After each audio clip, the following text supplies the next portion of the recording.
Muy buenos días. El tema que corresponde a la clase de hoy es el de las artes liberales, tema 7.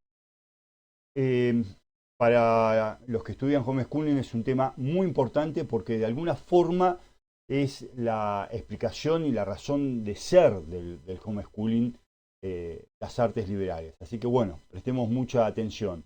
En primer lugar, ya el título, el nombre, a veces nos puede hacer un poco de ruido, ¿no? Porque eh, la palabra liberal en nuestra época actual es una mala palabra. Cuando alguien quiere insultar a alguna persona le dice liberal, lo peor que puede haber.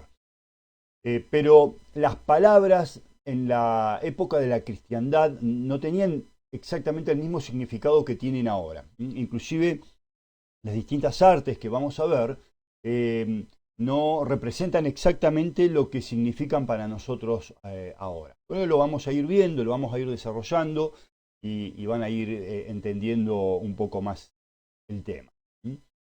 Eh, lo que ofrece Dominicanes son estos dos textos, el de historia de Villoslada, que es bastante completo y se enfoca mucho en cada uno de los reinos de este momento, de cómo se fue desarrollando las artes liberales.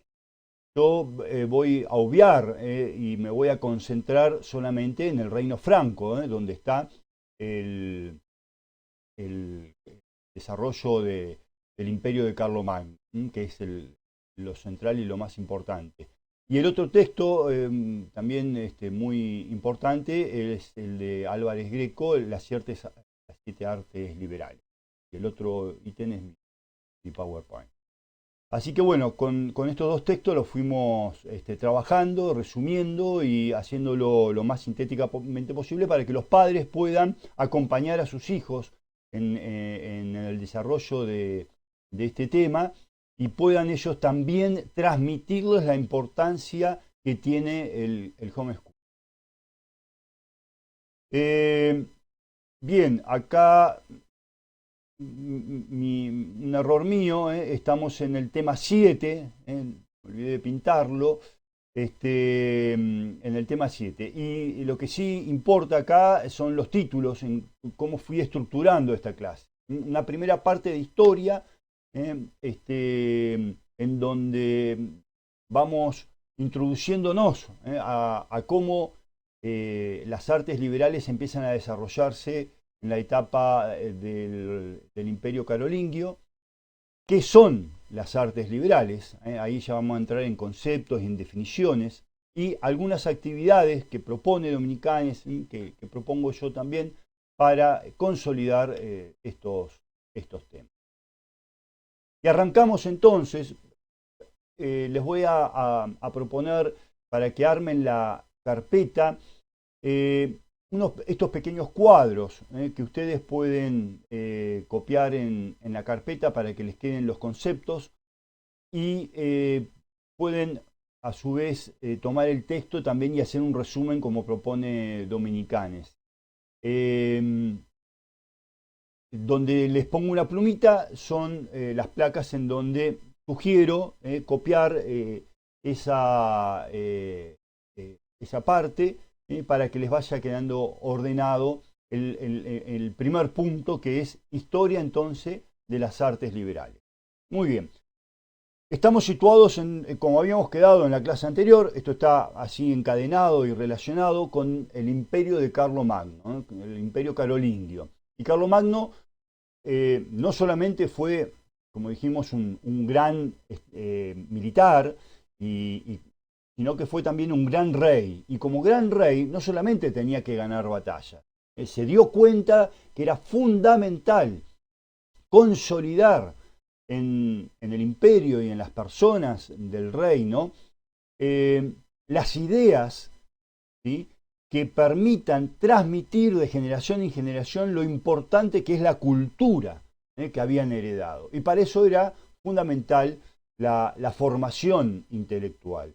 Entonces, Carlomagno, que él era también analfabeto y fue estudiando y se fue formando, inclusive iba a clase junto a sus hijos, ordena que en todas las iglesias, que eran los lugares en donde se agrupaban la gente de los pueblos y de los distintos lugares, de los campos, iban todos a reunirse en la iglesia en cada evento importante. En todas las iglesias, catedrales, monasterios, debía haber una escuela. Y esto le dio un impulso muy fuerte a la educación en el imperio romano-germánico.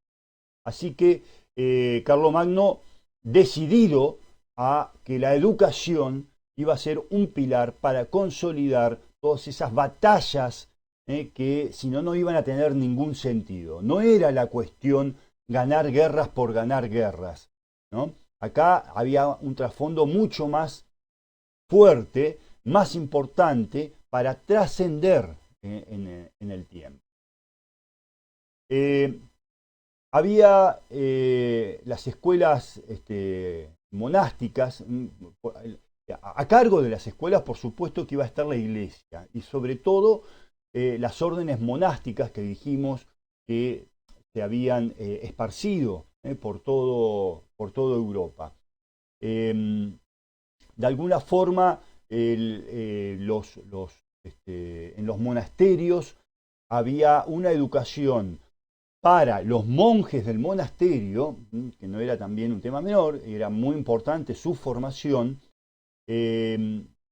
o sea, una interior, que lo llamaban interior, dentro de los claustros, reservada solamente a los que vivían en ese estado, y otra escuela exterior a la cual concurrían todos los niños y los jóvenes de los alrededores. Con lo cual, no solamente se les iba a enseñar a leer y a escribir y el catecismo, sino que se les iba a enseñar, y ahora lo vamos a ir viendo, las artes liberales.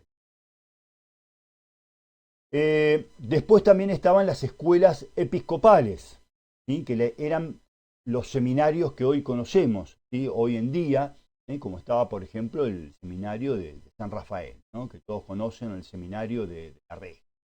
Son seminarios en los cuales se forman los futuros sacerdotes. Y bueno, la educación de estos futuros sacerdotes se va a resumir en las artes liberales, que se desglosa en el trivio y en el cuadrivio, las 7 artes liberales. Muy bien, un personaje fundamental en la educación del imperio, por supuesto que Carlomagno daba las órdenes, pero él no iba a poder ser no, simplemente era el que daba la orientación y la dirección en que tenía que ir todo. Y descubre en Italia a un sacerdote que era el inglés Alcuino, que era sajón, que por casualidad se encontraba también ahí en Parma, en Italia. Los dos conversan y Carlomagno enseguida detecta las cualidades pedagógicas del inglés Alcuino. Lo convence de que vaya a su reino y de alguna manera lo nombra como una especie de ministro de educación del reino. Era el que, si bien no fue un gran intelectual y un gran filósofo, pero era el más brillante pedagogo que podía haber en esa época y en ese momento. Carlomagno, con esa gran capacidad de los líderes, de los estadistas, detecta sus cualidades y sin lugar a dudas se lleva a uno de los mejores entonces pedagogos que había en ese momento. Y Alcuino le va dando entonces, con todo el apoyo, ¿no? De nada más ni nada menos que de Carlomagno, una fuerza al imperio carolingio intelectual que después vamos a ver que descolla en los más grandes intelectuales que va a tener la cristiandad un par de siglos más adelante. Pero no nace las cosas de la noche a la mañana. Todo de alguna forma va a ir creciendo en este momento de la historia. Luego de algunos años, con el permiso de Carlomagno, se va a retirar a San Martín de Tours y ahí va a ser abad de ese monasterio. Por supuesto que Alcuino va a hacer hincapié y va a basar la educación del imperio sobre las 7 artes liberales. Una de las frases, porque después les voy a mostrar y les voy a proponer algunos desafíos matemáticos, porque abarcaba bastantes cosas este sajón, pero una de las frases que me llamó mucho la atención es donde él hace una comparación entre las 7 artes liberales, que son como 7 columnas de la sabiduría, y en general están representadas por 7 personajes.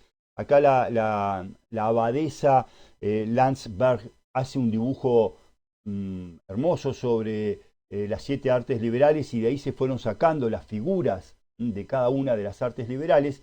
Bueno, representan entonces cada una de las artes liberales. Él dice, deben integrarse con los 7 dones del Espíritu Santo, y va haciendo un paralelismo entre las artes liberales y los dones del Espíritu Santo. Ya que todo muy impregnado en una época sumamente teocéntrica, donde todo también giraba alrededor de Dios. Ahora bien, ¿qué son?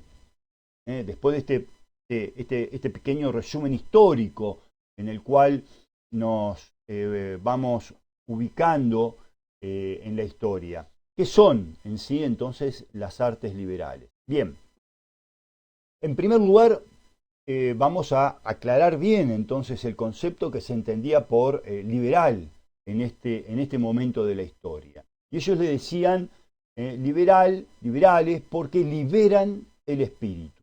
Entonces, ellos se veían en ese momento como esclavos, o el hombre es un esclavo de todas las cuestiones terrenales, de todas esas cuestiones que nos atan a lo material, a lo físico, a lo útil para poder sobrevivir acá en la tierra. Y ellos, a través de las 7 artes liberales, liberan el espíritu. ¿Para qué? ¿No? Liberan el espíritu porque forman el conocimiento. Cuando uno conoce, entiende y se puede liberar. Si uno no conoce, es esclavo.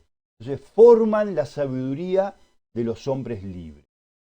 A través de justamente el trivium y el quadrivium. El trivium son 3 vías o caminos con disciplinas, con materias, como le decimos actualmente, de la contemplación, de alguna forma, abstractas, que permiten el dominio de la palabra, ¿no? Que nos dan una herramienta, que es la palabra, que es fundamental, a trabajar el vocabulario y la forma de expresarse de una forma y de una manera que después nos van a ser sumamente sólidos para todo lo que va a venir después que necesitamos incorporar.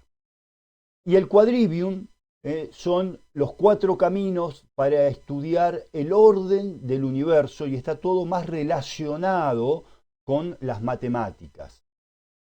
Pero en ese estudio también del universo nos vamos dando cuenta y vamos entendiendo la perfección de Dios, porque todo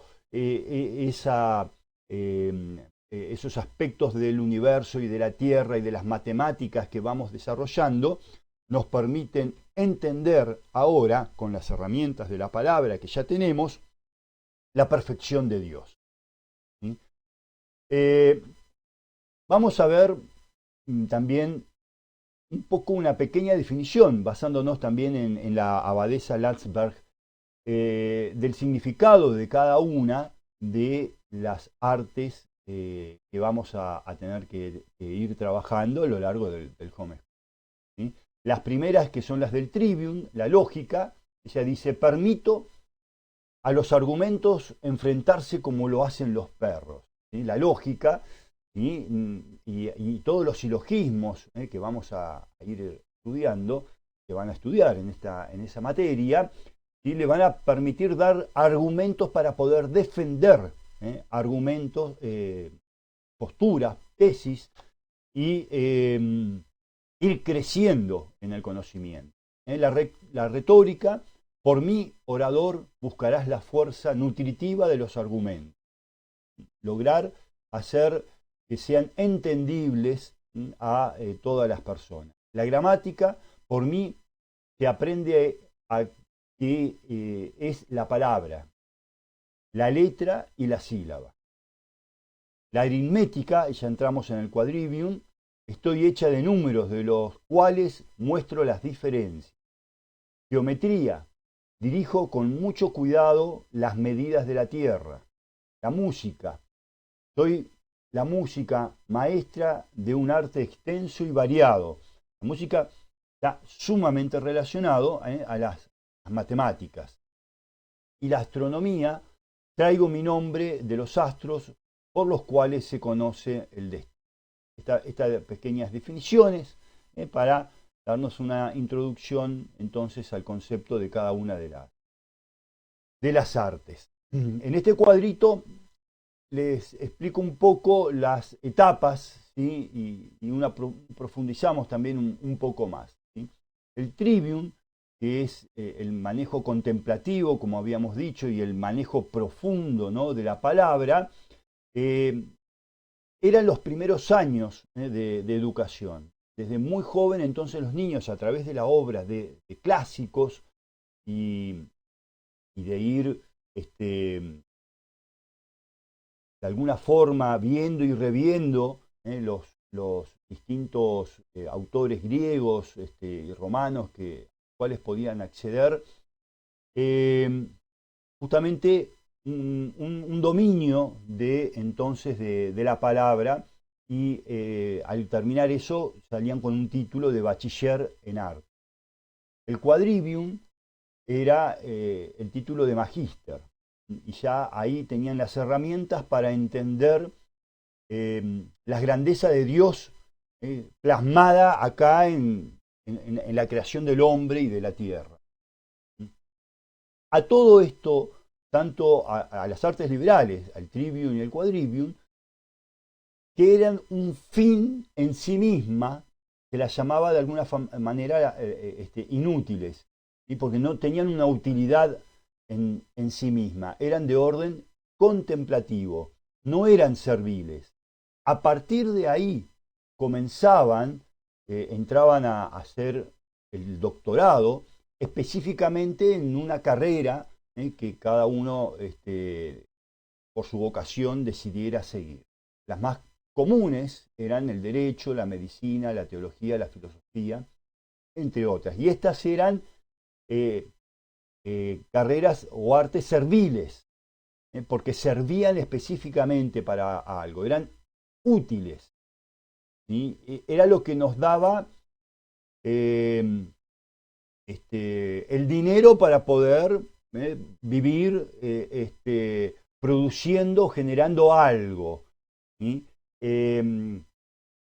Las anteriores, las inútiles, corresponden entonces a lo contemplativo, al ocio, ese ocio intelectual que nos permite entonces llegar a Dios y llegar a entender de esa forma nuestra verdadera finalidad en la tierra como hombres. ¿Para qué estamos? Eso es lo más importante para el hombre en la época de la cristiandad. Y en segundo plano, entonces, viene después las cuestiones materiales, el negocio, o sea, la negación del ocio, la negación de esa contemplación que me da las cosas útiles para sobrevivir acá en la tierra. Entonces, esa primera etapa de las artes liberales es una etapa contemplativa, que graciosamente el hombre moderno, actual, es todo al revés. Tiene que ser todo útil, todo que me produzca y me dé algo que me sirva para generar cada vez más cosas. Y lo inútil y contemplativo, cada uno a su gusto, si quiere, cuando quiere y si le gusta, lo verá. Acá desde muy temprana edad se concentra la educación en lograr comprender cuanto antes lo importante que es Dios, y a eso se llega de una manera del ocio contemplativo. La diferencia terrible que hay entonces con la educación actual, donde las materias son específicamente útiles, que me generen algo, e ideológicas, que me generen una idea fundamentalmente que me alejen de Dios y que me generen un ciudadano al servicio de la democracia, que permite que los políticos puedan seguir con sus negocios. Entonces tenemos materia en los chicos como comunicación, números y formas, tecnología, ciudadanía y valores, me imagino que debe ser esa materia, la ESI, bueno, democracia escolar, todo lo que es también lo que es el medio ambiente, ¿sí? Etcétera, etcétera. Muy bien, hay una diferencia entonces importantísima entre la educación actual, que apunta a eso útil específicamente y se olvida, ¿no?, de Dios, y trata de tapar a Dios y trata de evitar todo lo que sea contemplativo, como las artes liberales, ¿sí?, a la forma de educación entonces que tiene el homeschooling, que busca consolidar esa formación contemplativa que nos va a permitir llegar a Dios. Como actividad nos propone entonces Dominicanes copiar el dibujo de la abadesa Landsberg, que es el dibujo de las 7 artes liberales, y después hacer una explicación, ¿no?, del dibujo, que calcado o copiado nos va a llegar a comprender un poco más lo que son las artes liberales. También nos propone ver la película Lección de Honor. La vi hace mucho, es una película muy lindo. Y también ver el video de Helguera, tal vez para los papás. Helguera tiene el mérito de ser uno de los fundadores, el pionero, ¿no?, de lo que es el homeschooling. Y justamente él tiene una formación educativa en uno de esos colegios inglés norteamericanos, ¿no?, como sucede acá en la película, un colegio norteamericano, pero son esos colegios tradicionales clásicos, que uno entra y parece que ya con la configuración, ¿no?, del colegio, que parecen como castillos medievales, las aulas con esos pupitres clavados al piso para poner el tintero. Uno entra en una época justamente de las artes liberales y se enseña las artes liberales en estos colegios. De hecho, Anguera creo que tuvo como profesor o fue al colegio en donde estuvo Senior, John Senior, que es también un modelo dentro de lo que es la educación de las artes liberales. Bueno, en la película van a ver este espíritu de las artes liberales, y van a ver también la contraposición, ¿no?, un alumno que rechaza esto, con un final.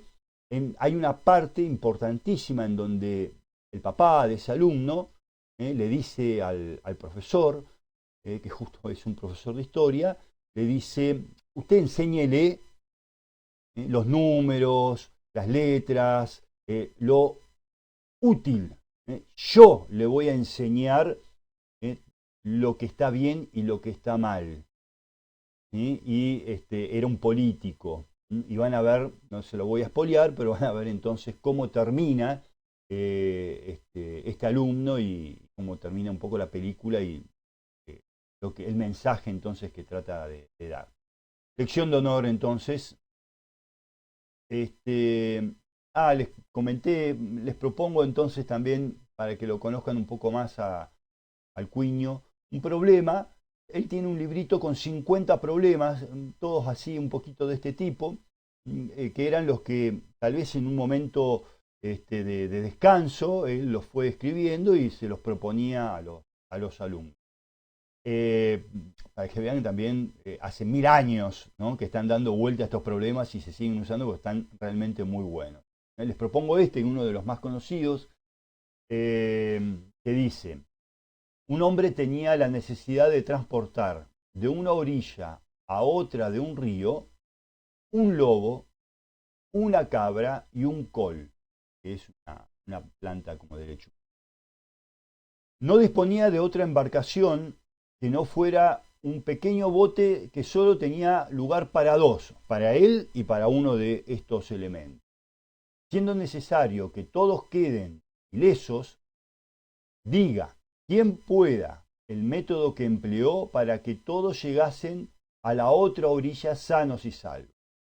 Acá deben considerar que cuando él transporta uno de estos elementos, no pueden quedar nunca entonces, porque tienen que quedar ilesos, por ejemplo, el lobo y la cabra, porque el lobo se va a comer, si está solo, se come a la cabra. Tampoco puede quedar solos la cabra y la lechuga, el col, porque se la va a comer. Entonces, tienen que explicar cómo hace este hombre para transportar todo de una orilla a la otra, para que lleguen sanos. Acá le hacen una pausa, les doy la solución, y esta es la solución, ¿no? Deja la cabra al otro lado, vuelve, deja al lobo del otro lado y regresa con la cabra, no la deja sola con el lobo. Deja el col del otro lado con el lobo, vuelve, recoge la cabra y listo. Bueno. Y por último propongo también un pequeño repaso de los conceptos, de las definiciones que estuvimos viendo. Para eso hagan una grillita como les pongo acá. Y deben unir las definiciones, por ejemplo, las 7 artes liberales, la 1, con el concepto que propongo acá. ¿Sí? La 2, que dice trivium, con alguna de las definiciones que pongo acá. Muy bien, una vez que las tengan hechas, les muestro ahora entonces la solución. Acá tienen entonces la solución. Y bien, este es hasta acá entonces el tema que vimos. La carpeta les tendría que quedar algo así, un pequeño, las 7 artes liberales, debería decir. Primer punto, historia de las artes liberales, y un poco esos conceptos históricos que fuimos viendo. Los cuadritos que pusimos sobre el concepto de las artes liberales, y por último las actividades. Hasta el próximo número entonces, si Dios quiere. Muchas gracias, un saludo en Cristo y María. Quiero morir de pie como el quebracho, que no entrega su troncor de árbol duro, que exige la rudeza del hachero, venciendo la fiereza del más rudo.